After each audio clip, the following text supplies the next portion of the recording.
وہ یہی سڑکوں پر کی سیاست کی وجہ سے ہوا ہے۔ ایک طرف آپ ان سے کہتے ہیں کہ آپ ایوان میں آئیں، جب ایوان میں آتے ہیں مذاکرات کی میز پر آئیں، جب وہ مذاکرات کی میز پر آتے ہیں تو آپ تانے بازی، عورتوں والی تانہ زنی شروع کرتے ہیں۔ شہری رحمان صاحبہ نے بڑی دھواں دار تقریر کی ہے، حالانکہ پیپلز پارٹی کے بارے میں تو یہ تاثر ہے کہ جناب وہ معاملات کو ٹھنڈا کرنا چاہتی ہے، مذاکرات پر بلیو کرتی ہے، اور وہ چاہتے ہیں مفاہمت کے ذریعے مرد مفاہمت کہا جاتا ہے جناب زرداری صاحب کو، لیکن آج ان کی بھی تقریر میں تو میرا خیال ہے ان کو اس طرف آنا چاہیے، آنا پڑے گا اگر معاملات کو آگے بڑھانا ہے۔ خیالات سے رجوع سب کو کرنا چاہیے، پھنسے رہنا ہے تو پھر پھنسے رہیں، بالکل ٹھیک ہے کہ آپ نتیجہ کیا نکلتا ہے۔ حامد رضا صاحب نے کیا ہے، سربراہ ہیں سنی اتحاد کونسل کے، اور پاکستان تحریک انصاف میں بھی اس وقت کلیدی حیثیت ہے، مذاکراتی کمیٹی میں بھی ان کا نام آیا ہے، رکن ہیں اس کے۔ بہت شکریہ حامد صاحب آپ کے وقت کا۔ حامد صاحب کیا ذرا ہمیں ایکچول سٹیٹس دے دیجئے، اب تک کیا پی ٹی آئی کا حکومت سے رابطہ ہوا ہے، اور کیا حکومت نے مذاکرات پر آمادگی کا اظہار کیا ہے؟ جی بسم اللہ الرحمن الرحیم، بہت شکریہ جی۔ سب سے پہلے تو انتہائی معذرت جی، میں چونکہ آج پشاور سے ضمانتیں کروا کے نکلا تھا تو راستے میں all of a sudden net issue آ گیا، تو پھر مجھے آپ کو ٹیلی فونیکلی جوائن کرنا پڑا جی، so accept my apologies for that. دیکھیں جی، جہاں تک مذاکرات کا تعلق ہے، مذاکرات کے اوپر غیر رسمی گفتگو تو ہوئی ہے جی۔ آج سے 2 روز قبل میں بھی گیا سردار ایاز صادق صاحب کی ہمشیرہ کے تعزیت کے لیے۔ میں نے تو نہیں مناسب سمجھا کہ ظاہر آپ جب فاتح کے لیے جاتے ہیں تو زیادہ گفتگو پولیٹیکل نہیں وہاں پر کی جاتی ہے، اوائڈ کیا جاتا ہے، لیکن ہلکا سا اشارہ ہوا مذاکراتی کمیٹی کے حوالہ سے۔ پھر گزشتہ روز اسد کیسر صاحب اور سلمان اکرم راجہ صاحب جب گئے سردار صاحب کے پاس فاتح کے لیے تو وہاں پر بھی اس حوالہ سے گفتگو ہوئی۔ تو ابھی تک غیر رسمی طور پر تو میں آپ سے یہ کہہ سکتا ہوں کہ جی حکومت جو ہے وہ اس کے اوپر غور کر رہی ہے، جو ہمیں اطلاع ہے جی، لیکن ہم سے آفیشلی ابھی کسی قسم کا رابطہ نہیں ہوا جی۔ اور دوسری بات کہ ہم مذاکرات بھی، جو میں بڑی ایک چیز کیٹیگرائز کر دوں کہ کمیٹی کے اندر ہماری کوئی حکمت عملی کا یا کوئی چیز ہو تو ہم آن اوتھ لیتے ہیں، تو ظاہر ہے میں تو اس کی وائلیشن نہیں کرتا، لیکن ہماری جو پریفرنس ہے، جو ہم نے کم از کم طے کیا ہے کہ مذاکرات پس پردہ بالکل نہیں کیے جائیں گے، بالکل پبلکلی یعنی سامنے کیے جائیں گے، اور جس وقت باقاعدہ سٹارٹ ہوں گے جو گفتگو ہوگی اس سے تمام پاکستان کی قوم کو آگاہ کیا جائے گا۔ تو اگر کسی کے ذہن میں یہ ہے کہ ہم کو پس پشت مذاکرات یا پس پردہ مذاکرات کی طرف جا رہے ہیں تو انشاءاللہ دیٹ ول ناٹ ہیپن جی۔ سعد صاحب، عام طور پر یہ جو اوپن ڈائلاگ ہوتا ہے اس کا ایک نقصان بھی ہوتا ہے کہ مختلف لوگوں کی طرف سے مختلف آراء بھی آ رہے ہوتے ہیں، تبصرے بھی ہو رہے ہوتے ہیں، نیگیٹو پازیٹیو باتیں بھی ہو رہی ہوتی ہیں، تو وہ عام طور پر سیبوٹاج ہونے کا بہت زیادہ اندیشہ ہوتا ہے۔ تو کیا مناسب نہیں ہے کہ مذاکرات ہوں اس کو پبلک نہ کیا جائے، اور جو کوئی ضروری چیز ہو مذاکرات کے افشا کرنا وہ ایک پریس ریلیز کے لیے کے ذریعے افشا کر دیا کرے، روزانہ ایک پریس ریلیز جاری ہو جائے، کیونکہ آپ جب پبلک ڈائلاگ کی بات کرتے ہیں تو اس پہ تو پھر ہوگا کہ دونوں طرف سے جو ہاکس ہوں گے وہ اس کو سبٹاج کرنے کی کوشش بھی کریں گے۔ اچھا سر، اس کے اندر میری یہ گزارش ہے جی، یہ جو میں نے یہ بات کہی کہ پبلکلی اسے مراد یہ ہے کہ چونکہ آپ کے علم میں ہے کہ گزشتہ 2 دن سے مختلف ریومرز ہیں کہ شروع ہو گئے، یہ بیٹھ گئے، رات کو بیٹھے رہے، اس قسم کی چیزیں سامنے آ رہی ہیں۔ پھر کل گزشتہ روز 1-2 چینلز پر میرے حوالے سے یہ خبر چلا دی گئی کہ جناب میں نے کہہ دیا کہ مذاکرات کی ابتدا ہو گئی ہے، حالانکہ میں نے ایسی کو بات نہیں کہی تھی۔ پھر ایک اور رکن کی طرف سے یہ بات کہہ دی گئی، تو وہ جو پبلک کرنے والا مقصد ہے اس سے مراد یہ تھی کہ جب مذاکرات گورنمنٹ کی طرف سے باقاعدہ آگاہ کیا جائے گا تو ہم فارملی اناؤنس کریں گے کہ جی بالکل مذاکرات ہو رہے ہیں، یہ گورنمنٹ آ رہی ہے یا وہ ولنگ ہے اور اب مذاکرات ہوں گے۔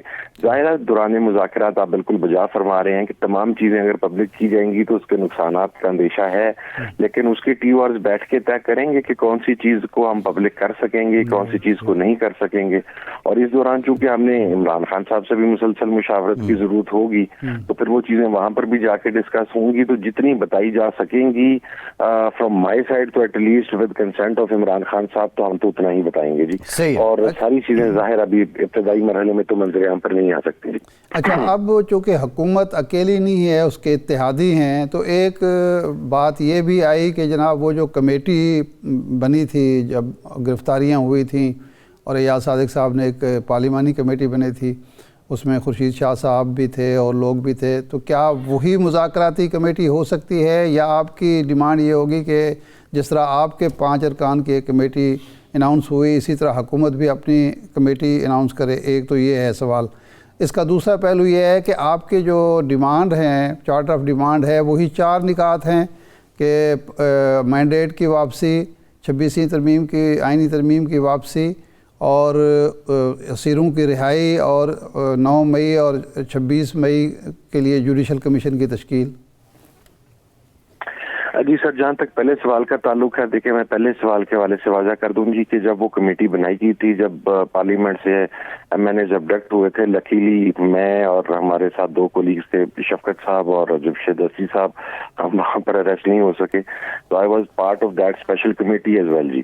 ہم یہ حکومت کی اپنی استحقاق ہے جی، حکومت کی اپنی مرضی ہے کہ وہ اس کمیٹی کے ذریعے آگے بڑھنا چاہتی ہے یا حکومت کو علیحدہ اپنی کمیٹی تشکیل دینا چاہتی ہے۔ ہماری طرف سے تو عمران خان صاحب نے 5 نام دے دیے ہیں، باقی حکومت کی ڈسکشنری پاورز ہیں، وہ اپنے طور پر جسے بھی لے کے آئیں، جتنے مرضی اراکین کو لے کے آئیں۔ میرا نہیں خیال کہ ہماری سائڈ سے کوئی تحفظات ہوں گے، اور ظاہر ہے وہ ان کی سائڈ سے کمیٹی آنی ہے تو ہم اپنی مرضی کے نام بھی وہاں پر ریکمینڈ یا سجیسٹ نہیں کر سکیں گے، پھر ان کا استحقاق ہے جی۔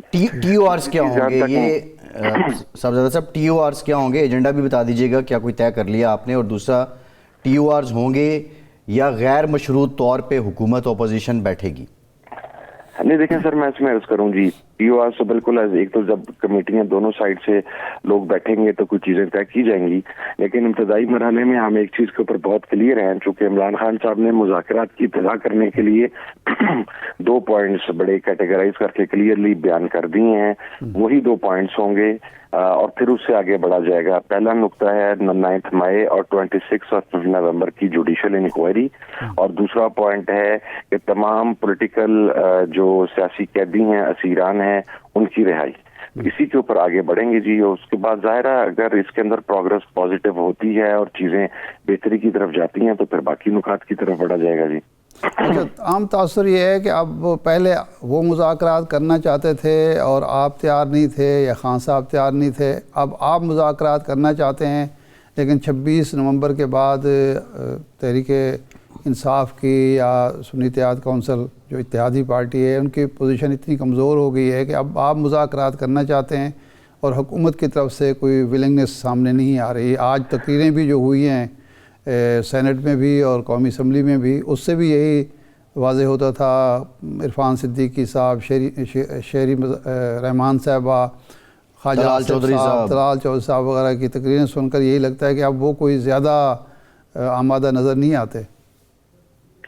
اچھا سر، میں چاہوں گا کہ آپ مجھے صرف اس کے اوپر 2 منٹ دے دیں تاکہ میں کچھ چیزیں کلیئر کر دوں جی۔ پہلے جو ایک یہ نیریٹو بلڈ کیا گیا یا ایک پبلک پرسیپشن بنائی گئی کہ حکومت مذاکرات چاہتی تھی، ہم نہیں چاہتے تھے، یہ بات بالکل غلط ہے جی۔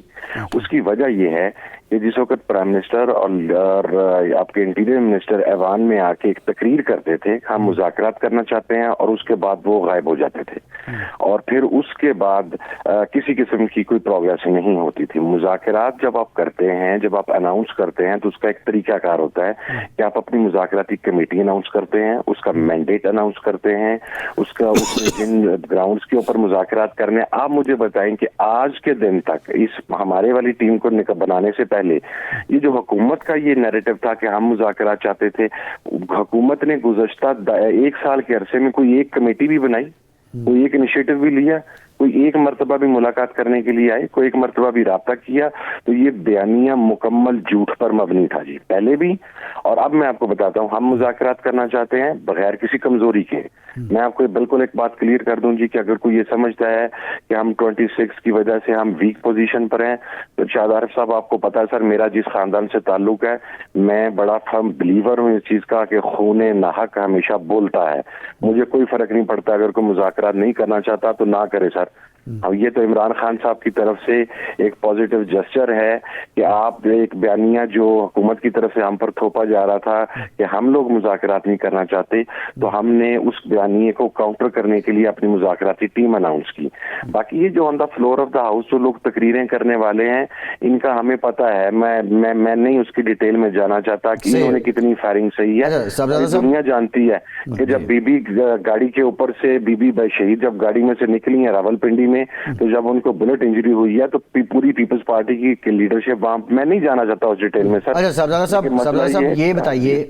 یہ بتائیے 24 نومبر کے احتجاج کے دوران جو مذاکرات کا دور تھا, ہم نے دیکھا بیرسٹر گوہر ایک غیر معمولی ملاقاتیں ہوتی رہیں بانی پی ٹی آئی کے ساتھ, جو موجودہ آپ کی قیادت ہے پاکستان تحریک انصاف کی, اس کی کیا اس دورانیے میں حکومت کی طرف سے یہ پیشکش کی گئی تھی تحریک انصاف کو کہ اگلے چند ہفتوں میں بانی پی ٹی آئی کو رہا کر دیا جائے گا, اور اگر ایسا تھا تو پھر رکاوٹ کیا بنی, پھر اس کے باوجود آپ ڈی چوک کی طرف رخ کیوں کیا گیا؟ اچھا سر, اس کے اندر میں ایک بات عرض کر دوں جی, بیرسٹر گوہر صاحب کی بالکل عمران خان صاحب سے ملاقات ہوئی. ہم تمام لوگ تو چونکہ اس وقت ٹریولنگ میں تھے, اپنے اپنے کانوائز کے ساتھ موو کر رہے تھے, تو اس وقت جو ڈیولپمنٹ ہو رہی تھی وہ ہمیں کہیں 4-4 گھنٹے بعد پتہ چلتی تھی, کیونکہ انٹرنیٹس اویلیبل نہیں تھے, پرچے تھے, پھر ساتھ گاڑیاں تھیں, پیچھے پیچھے پولیس تھی, آگے ہم تھے. لیکن جو اس کے بعد کی میں بتا سکتا ہوں وہ یہ ہے کہ حکومت کی طرف سے یہ کہا گیا تھا کہ آپ سنجانی پر رکے تو ہمارے ساتھ مذاکرات کر لیں. اچھا, آگے کیوں آئے؟ آگے آنا ہمارا استحقاق تھا, لیکن وہاں پہ رکے کیوں نہیں؟ اس لیے کہ حکومت کی طرف سے سنجیدگی نہیں تھی. سر, جب آپ مذاکرات کی بات کرتے ہیں تو آپ یہ بات کہتے ہیں کہ جی اوکے, آپ کو 10 گھنٹے وہاں پر ٹھہر جائیں گے, آپ ایک لمیٹڈ ٹائم کے لیے ٹھہریں گے, ہم ابھی ہماری کمیٹی بن گئی ہے, آپ آئیں بیٹھیں, نہ ہو سکے مذاکرات تو آپ دیکھ لیجئے گا, آپ کے ساتھ آپ کا موب ہے. ہمیں اس وقت بھی یہ فیل ہوا تھا کہ حکومت اپنی سابقہ روایات کے مطابق دھوکہ دینا چاہتی ہے. دوسری چیز دیکھیں سر, میں ایک بات عرض کروں, کیوں چاہے گی موجودہ حکومت کہ ہمارے مذاکرات کامیاب ہوں؟ میرا ایک سمپل سا تھیسس ہے میرا, وہ یہ ہے, کیا موجودہ حکومت کو نظر نہیں آتا کہ اگر 9 مئی کے اوپر جوڈیشل کمیشن بن گیا, 26 نومبر کے اوپر جوڈیشل کمیشن بن گیا, سیاسی اسیران کو رہائی مل گئی, عمران خان صاحب باہر آ گئے, تو موجودہ حکومت کے پاس اقتدار میں رہنے کی کوئی صورت باقی نہیں بچے گی. تو جو سپوائلرز ہیں, جس طرح طلال چودھری صاحب نے آ کے بیان دے دیا کہ جی مائنس عمران خان اگر مذاکرات کرنے ہیں تو ہو سکتے ہیں, تو میں آپ کے پروگرام کے توسط سے انہیں جواب دے رہا ہوں جی کہ مائنس عمران خان ہم نے کوئی مذاکرات نہیں کرنے, نہ ہم کریں گے, نہ ہماری خواہش ہے. As simple as that. نہیں, 24 نومبر کو صاحبزادہ صاحب 24 نومبر کو کیا حکومت نے یہ پیشکش کی تھی, قطع نظر سنجیدہ تھی یا غیر سنجیدہ, کہ ہم اگلے چند ہفتوں میں بانی پی ٹی آئی کی رہائی کو یقینی بنائیں گے؟ نہیں سر, ان کی طرف سے کوئی بلیک اینڈ وائٹ بات نہیں تھی کی گئی, گرے ایریا میں رکھ کے بات کی جا رہی تھی کہ اگر آپ روکیں تو ہم آپ کے ساتھ بات کرتے ہیں, ایسے ویسے کر کے, اگر مگر کے ifs اینڈ بٹس کے ساتھ جی. تو گرے ایریا میں رکھ کے جی. اچھا, یہ فرمائیں کہ ایک تو سوال کا جواب عام طور پر آپ سے سوال کیا جا رہا ہے سب لیڈر سے کہ یہ 26 نومبر کو رات کو جو کچھ ہوا, آپ کو جو وہاں سے نکلنا پڑا, اس میں 2 ورژن سامنے آ رہے ہیں کہ بشرا بی بی نہیں جانا چاہتی تھیں, زبردستی ان کو لے کے جایا گیا, وہ خود بھی یہی کہتی ہیں کہ وہ تو بالکل جانے کے لیے تیار نہیں تھی. دوسرا یہ ہے کہ نہیں جی ساری قیادت نے فیصلہ کیا کہ چونکہ اب فائرنگ شروع ہو گئی ہے تو اس طرح کچھ تو خون مناسب نہیں ہے, ہمیں چلے جانا چاہیے. آپ کا کیا نقطہ نظر ہے کہ یہ متحوہ کا فیصلہ تھا یا ایک گروپ جو پہلے بھی ایک دفعہ جا کے واپس آ گیا تھا اس نے ڈومینیٹ کیا اور بی بی کو مجبور کر دیا گیا یا زبردستی لے جایا گیا؟ سر, اس میں ایک بات چیز کلیئر کروں جی کہ کلیکٹیو ڈیسیزن کا تو وہ ٹائم ہی نہیں تھا, کیونکہ ایک میسیکر ہو رہا تھا, ایک افراتفری نفسا نفسی تھی, جو انٹرنیٹ تھا وہ اویلیبل نہیں تھا, تو we are in know position کہ ہم 18-20 لوگ جو پولیٹیکل کمیٹی کے اندر ہیں ہم وہاں پر فوراً ایک دوسرے سے کمیونیکیٹ کر کے کوئی فیصلہ کر پاتے. یہ گراؤنڈ کا فیصلہ تھا جی. گراؤنڈ کے اوپر علی امین گنڈاپور صاحب موجود تھے, بشرا بی بی صاحبہ موجود تھیں, باقی جو پی ٹی آئی کے اس وقت پولیٹیکل کمیٹی کے کچھ لوگ موجود تھے. جو وہاں پر بات چیت ہوئی اس میں دیکھیں ایک ایلیمنٹ ذہن میں رکھیں جی کہ زبردستی بشرا بی بی کے ساتھ کوئی نہیں کر سکتا جی. وہ عمران خان صاحب کی اہلیہ ہیں جو بعض اوقات کسی جگہ پر کہا گیا کہ انہیں شولڈر سے پکڑا گیا یا ان کے منہ پر ہاتھ رکھا گیا, there is nothing, it is all rubbish جی. جب اس وقت بشرا بی بی کے گاڑی کے اوپر لائیو فائرنگ ہوئی ہے, بلٹس ہٹ ہوئی ہیں, ان کی گاڑی کے ٹائر برسٹ ہوئے ہیں, تو وہ اپنی گاڑی سے علی امین گنڈاپور صاحب کی جو گاڑی تھی اس کے اندر شفٹ ہوئی ہیں. وہاں پر جو بات چیت ہوئی ہے اس کے بعد دیکھیں اب وہاں پر مرنے کے لیے تو نہیں چھوڑنا تھا کسی کو بھی. آپ کو کوئی سمجھ نہیں آ رہی تھی, اندھیرا تھا, شیلنگ تھی, ربڑ بلٹس تھیں, لائیو بلٹس تھیں, امونیشن تھی, ہر طرف تو ایک ہو کا عالم تھا سر. وہاں پر ہاہاکاری مچی ہوئی تھی ہر طرف. تو ان حالات کے اندر اس وقت یہ فیصلہ کیا گیا کہ خدا نخواستہ خان صاحب کی اہلیہ کو کچھ نہ ہو جائے, وہ انجرڈ نہ ہو جائے, خدا نخواستہ کو نیا ایشو بن جائے گا بہت بڑا, تو وہاں سے وہ انہیں لے جایا گیا.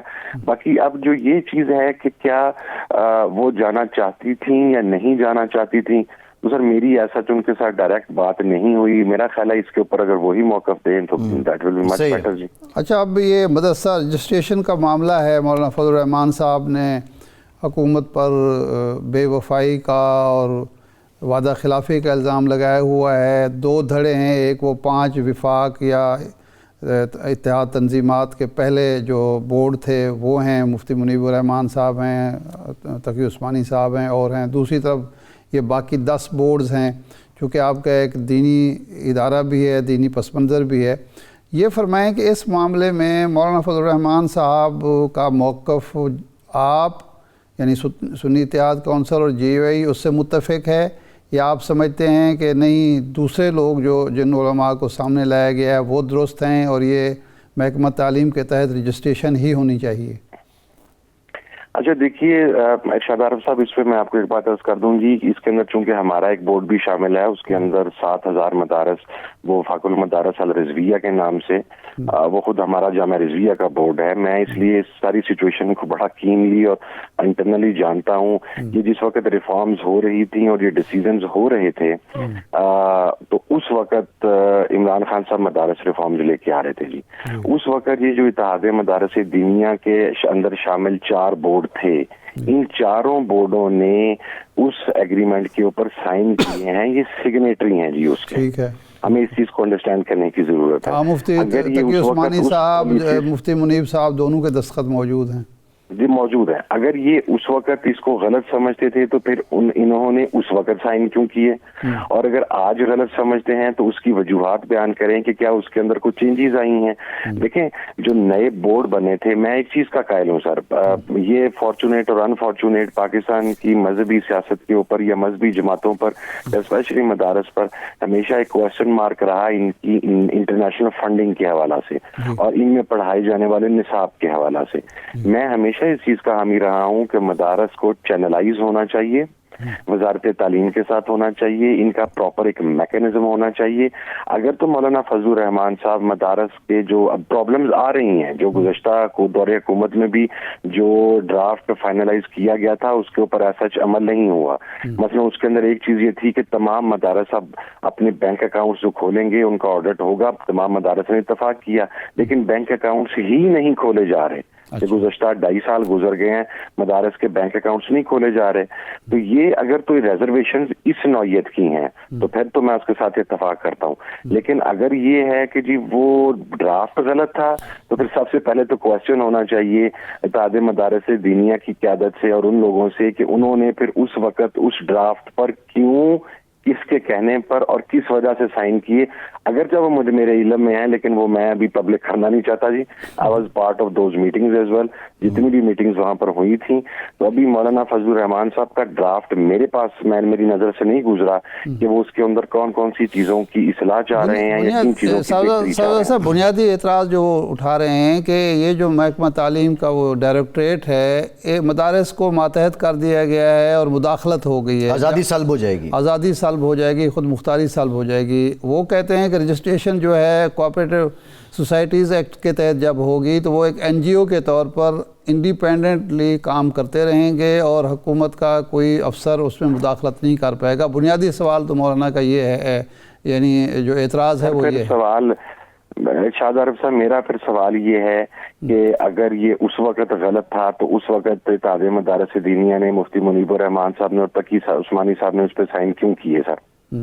یہ 1 سال مسئلہ چلتا رہا تھا سر. انہوں نے اپنی مرضی کی تمام چیزیں اس کے اندر انکلوڈ کروائی تھی.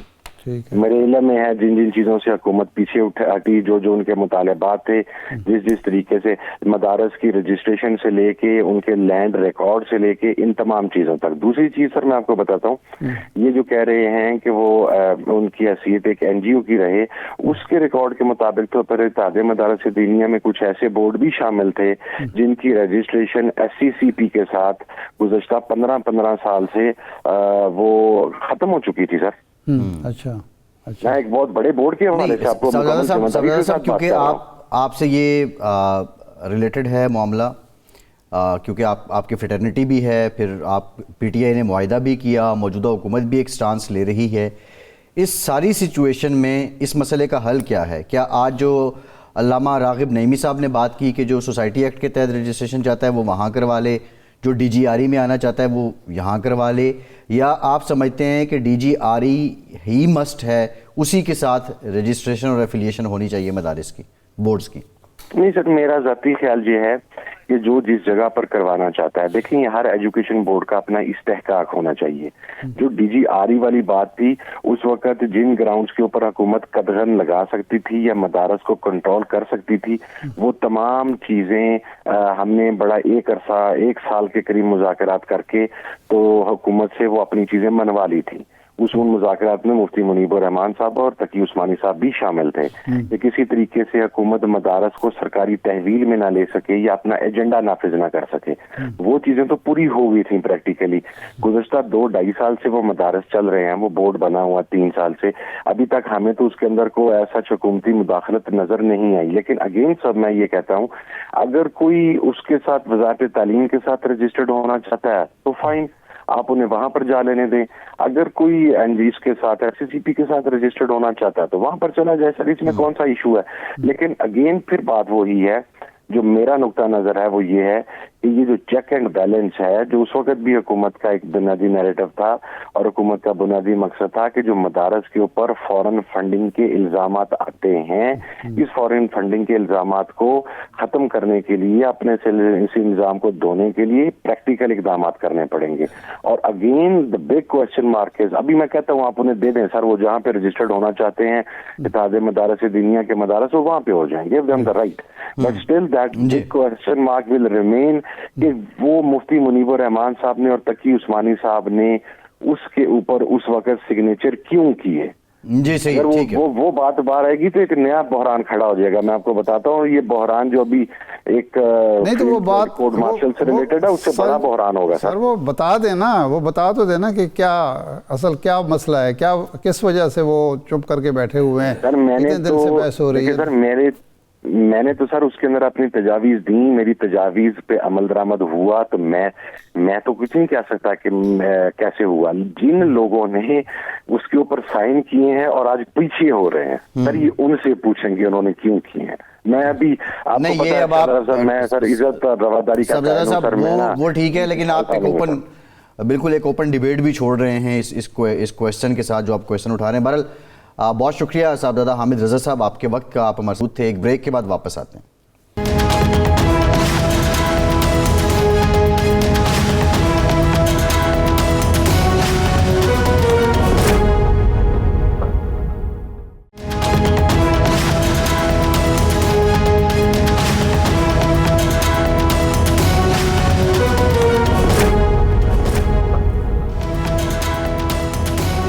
بریک کے بعد ایک بار پھر سے آپ کو خوش آمدید کہیں گے۔ ارشاد صاحب، یہ جو مدارس کی رجسٹریشن والا معاملہ ہے، پہلے بھی ہم نے پروگرام میں اس پہ بات کی تھی، اور ٹیکنیکلی بھی کچھ چیزیں جو سمجھ آتی ہیں، جب درس و تدریس ہے تو بائی ڈیفالٹ بھی سینس یہی کہتی ہے کہ یہ وزارت تعلیم کے ساتھ جانا چاہیے۔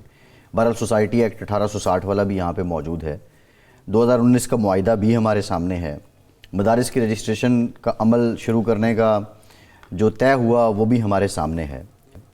اب حامد رضا صاحب بھی یہ گواہی دے رہے ہیں کہ اس وقت مولانا آن بورڈ تھے جب یہ معاہدہ ہوا ہے۔ یہ ٹیکنیکل باتیں تو حکومت کے موقف کو فیور کرتی ہیں، بٹ جو پولیٹیکل ایک بات ہے کہ مولانا کہتے ہیں کہ آپ نے 26ویں ترمیم کے وقت ایگری کیوں کیا، صدر صاحب نے جو اعتراضات لگائے وہ ہمیں بتائیں، ورنہ حکومت منظوری دے دے وہ آئین بن جائے گا، صدر کے اعتراض پیچھے رہ جائیں گے۔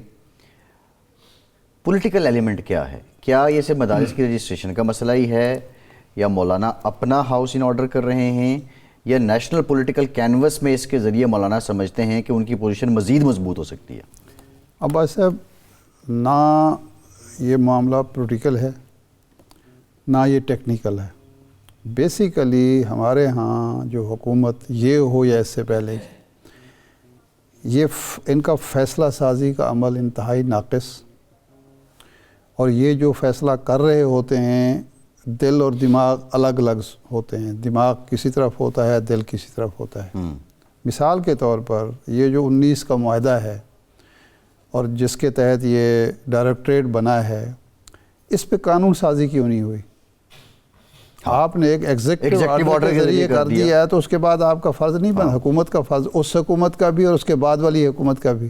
ان کو بھی تو 2 سال ہو گئے ہیں نا، اور اس سے پہلے وہ ایکٹ کے ذریعے تھا. 22 اپریل سے آپ شروع کریں گے نا، تو آپ 2 سال میں آپ نے بھی کچھ نہیں کیا. اب یہ کہہ رہے ہیں نا، وہ تو پھر مولانا پی ڈی ایم حکومت میں موجود تھے تب حکومت سے مراد حکومت ہے نا، اس میں یہ حکومت وہ حکومت، میں حکومت کی بات کر رہا ہوں کہ حکومت خواہ یہ ہو خواہ وہ ہو.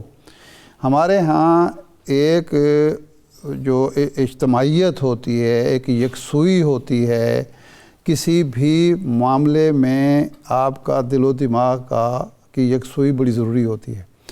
آپ اگر یہ سوچیں گے کہ سیکولر راضی نہیں ہوں گے یا مذہبی لوگ فلاں بات پہ راضی نہیں ہوں گے یا امریکہ کو اعتراض ہوگا یا یورپی یونین کو اعتراض ہوگا یا یہاں کی NGOs کو اعتراض ہوگا تو آپ کچھ بھی نہیں کر پائیں گے. یہ نالائقی نااہلی کی ایک وجہ یہ بھی ہے کہ آپ یکسو نہیں ہوتے کسی معاملے میں.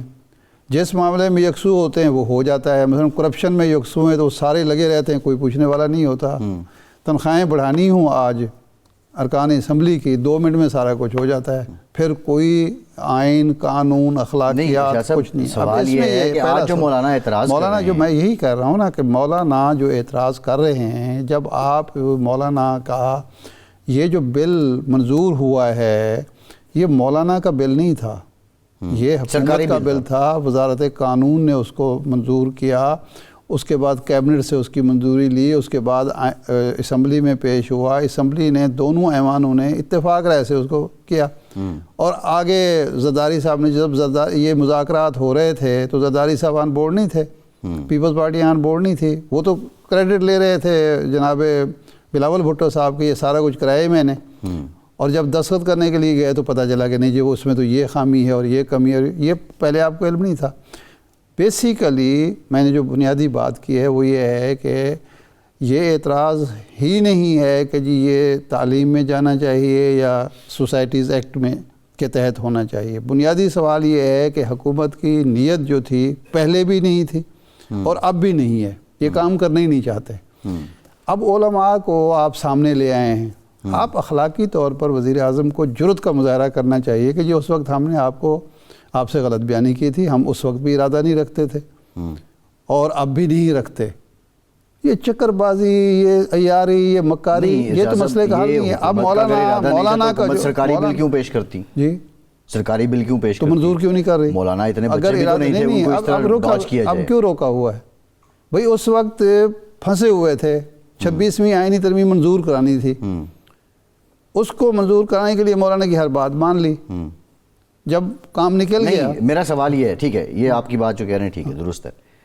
مولانا جب پی ڈی ایم گورنمنٹ کا حصہ تھے تب تو انہوں نے یہ قانون سازی، وہ کہتے ہیں کہ ہم اس وقت بھی کہہ رہے تھے، یہ بات چیت اس وقت چل گئی تھی. تو یہ بھی دوسری طرف یہ بھی ہے کہ مولانا نے بھی لوہا گرم دیکھ کے یہ اپنی تجویز دے دی. ٹھیک ہے نا، میرا مطلب ہے کہ جب ایک قانون بن گیا ہے، صدر نے دستخط نہیں کیے تو آپ اس کو دوبارہ بھیجیں اسمبلی اور منظور کرا لیں، کیونکہ دوبارہ اگر یہ اسمبلی چلی جائے 10 دن میں دستخط نہ ہو تو وہ قانون بن جائے گا. جی اس سے نیت کا پتہ چلتا ہے. اس سے یا تو عوام کو وزیر اعظم صاحب ایک پریس کانفرنس کریں یا وزیر قانون کریں اور انہیں کہیں، عوام کو کہیں کہ جناب اس میں یہ ہماری مجبوریاں ہیں، ہم پر یہ دباؤ ہوا ہے اور ہم نے اس وقت مجبوراً ایک بات مان لی تھی مولانا کی، ہمارے بس میں نہیں ہے، یہ بھی نہیں کرنا، کبھی یہ چکر کبھی وہ چکر.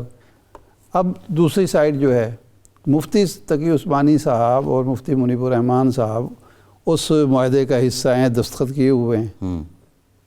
جو مولانا فضل الرحمان کا معاملہ ہے نا وہ بڑے کلیئر ہیں کہ نہ وہ پہلے معاہدے کا حصہ ہیں نہیں، یہ تو حامد رضا صاحب گواہی دے رہے ہیں نہیں مولانا کے مکتبہ فکر کی نمائندگی تو موجود تھی نا. مولانا مفتی تقی عثمانی صاحب یا باقی لوگ ہیں، لیکن میں مولانا فضل الرحمان کی بات کر رہا ہوں. اس معاہدے کا حصہ وہ تو نہیں ہے، بطور شخص سے نہیں تھے. ٹھیک ہے نا.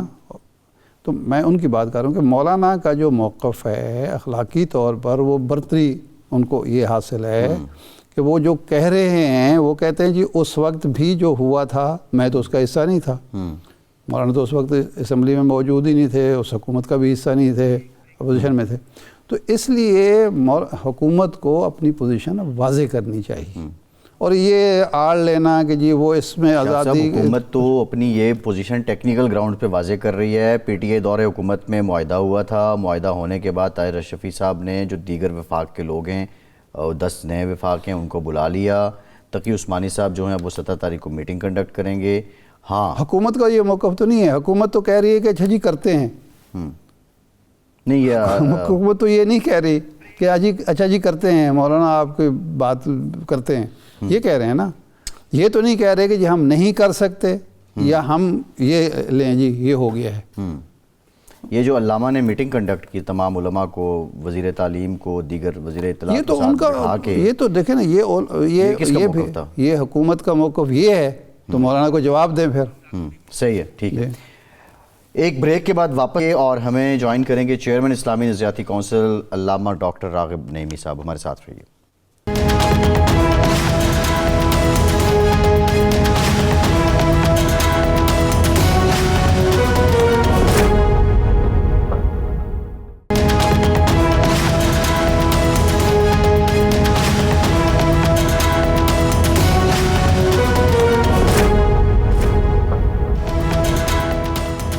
بریک کے بعد ایک بار پھر سے آپ کا خیر مقدم کرتے ہیں. ہمیں جوائن کیا ہے چیئرمین اسلامی نظریاتی کونسل علامہ ڈاکٹر راغب نعیمی صاحب نے. نعیمی صاحب بہت شکریہ آپ کا. یہ بتائیے، مولانا فضل الرحمان یہ کہتے ہیں کہ وہ مدارس کی آزادی جو ہے اس کو یقینی بنانا چاہتے ہیں، اور مدارس کو وزارت تعلیم کے ساتھ اگر جوڑ دیا گیا تو مدارس ریگولیٹ ہوں گے اور پھر نہ مرضی کا نصاب ہو سکے گا اور نہ مرضی کے علوم دیے جا سکیں گے.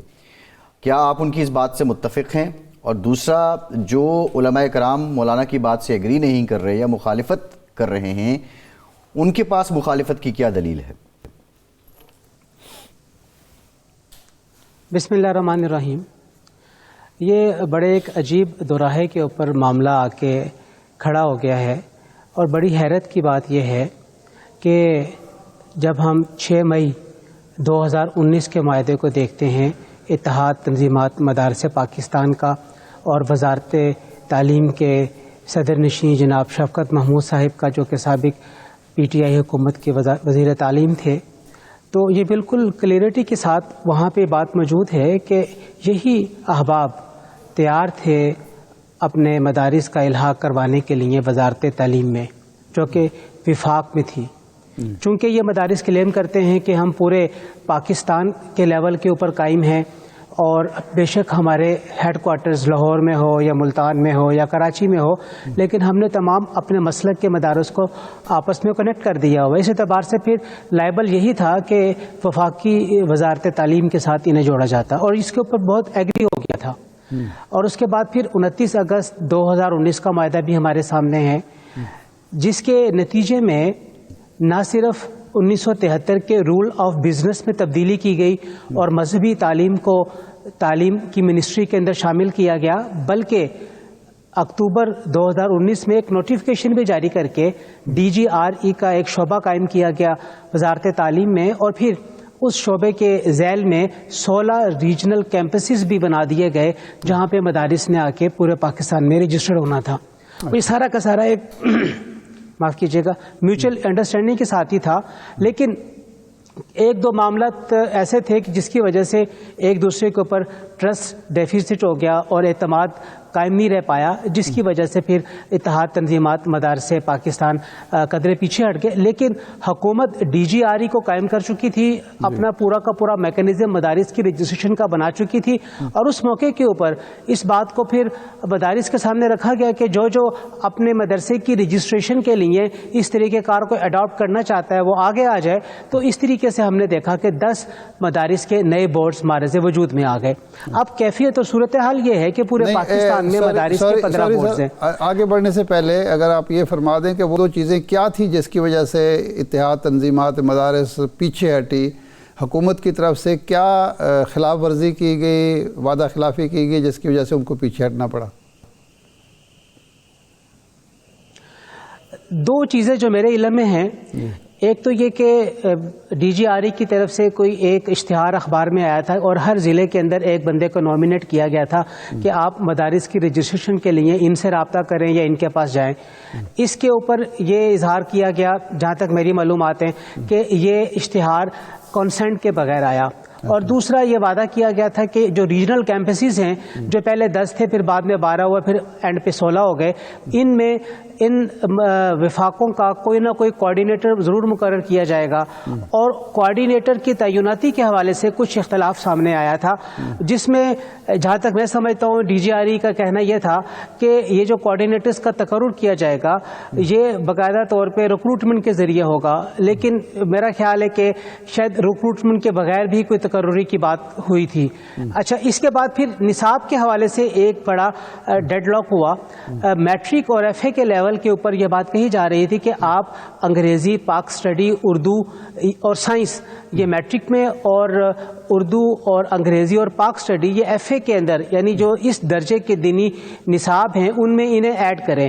اب جب ایڈ ہونے کی بات ہوئی تو پھر آگے سوال یہ پیدا ہوا کہ ان کا امتحان کون لے گا؟ کیا وفاقی جسے ہم فیڈرل بورڈ کہتے ہیں وہ امتحان اس کا لے گا یا مدارس کے وفاق خود امتحان لیں گے؟ تو یہاں پہ ایک تھوڑا سا ڈیڈ لاک پیدا ہوا کہ امتحان اور میکانزم کیا بنے گا. اور اس کے آگے پھر جو BA اور MA تھا اس وقت ابھی مکمل طور پہ BS شروع نہیں ہو گیا تھا، تو اس پہ بھی ہوا کہ جی یہ پھر درس نظامی جس طرح علامہ اقبال اوپن یونیورسٹی کے اندر درجہ عالیہ اور عالمیہ ہو رہا ہے، تو یہ مدارس پھر اس طریقے سے وہاں پہ رسپیکٹیولی ان ڈگریز کے لیے چلے جائیں گے اگر وہ عصری علوم کو ساتھ لے کر چلنا چاہتے ہیں تو.